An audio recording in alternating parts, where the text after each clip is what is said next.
7 bread, சின்ன கொஞ்சம் மீன் இருக்கு. ஆனா அந்த இடத்துல மென்ன எவ்வளவு பேர் இருக்காங்க? இப்ப 4000 மென் இருந்தா உமன் எவ்வளவு பேர் இருந்திருப்பாங்க? ரஃபா 4000 சொல்லிடுறீங்களா நீங்க? ஓகே, சின்ன பிள்ளைகள் எவ்வளவு பேர் இருந்திருக்கலாம்? இப்ப அத்தை மாத்திரம் கணக்கு எடுக்க முடியாது. ஏன்னா அந்த காலத்தின் சென்சஸ் ஒரு குடும்பத்துக்கு 10 பிள்ளையா இருக்கலாம், 5 இருக்கலாம். ஓகே, சோ ரஃபா எவ்வளவு பேர் இருந்துக்கலாம் உங்க கணக்குல? பின்னால 10,000. ஓகே பிரதர், 10,000 எடுத்துக்கலாம். 10,000 people, 10,000 ஜனங்கள் அந்த இடத்துல உட்கார்ந்து கொண்டு இருக்கிறாங்க. ஆனா அவங்க கிட்ட இருக்கிறது 7 அப்பம், சில கொஞ்சம் சின்ன மீனுங்க.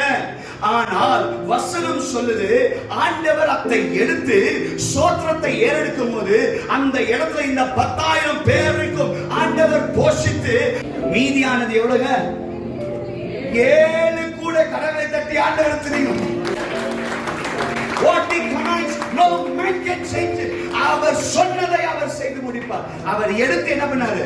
சோத்திரம் பண்ணார். இன்னைக்கு நான் என்ன சொல்றேன்னா, உங்ககிட்ட இருக்கிற கொஞ்சத்தை எடுத்து நீங்க சோத்திரம் பண்ண அவ்வளவுதான், வேற எதுவுமே இல்ல. ஆண்டவர் எத்தை கொடுத்திருக்காரோ உங்களுக்கு, ஆண்டவர் ஒரு சாலை கொடுத்திருக்கலாம், 10,000 இருக்கலாம், 20,000 இருக்கலாம், 1,00,000, அது எது இருக்கோ ஃபர்ஸ்ட் கர்த்தருக்கு எடுத்து சோத்திரம் பண்ணுங்க. When you start thanking God, there is a multiplication happening. கரங்களை தட்டி ஆண்டவரை துதிங்க. Multiplication by the power of Jesus. இன்னைக்கு நிறைய பேருக்கு தெரியல, அந்த இடத்துல இருந்து கொஞ்சம் தான். அந்த இடத்துல ஆண்டவர் என்ன பண்ணாரு? சோத்திரத்தை ஏறெடுக்கும் போது there was a multiplication. அந்த இடத்துல அவரை எடுத்து அந்த ஜனங்களுக்கு எல்லாம் கொடுத்தார். எல்லாரும் திருப்தியா என்ன பண்ணாங்க?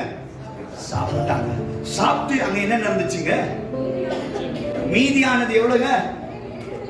7 கூட கடவுளை தட்டி ஆண்டவர் தெரியும். நான் என்ன சொல்றேன்னா, உன்னை மாத்திரம் போஷிக்க மாட்டார், உன் சங்கதியே போஷிக்க அவர் வல்லவராக இருக்கிறார்.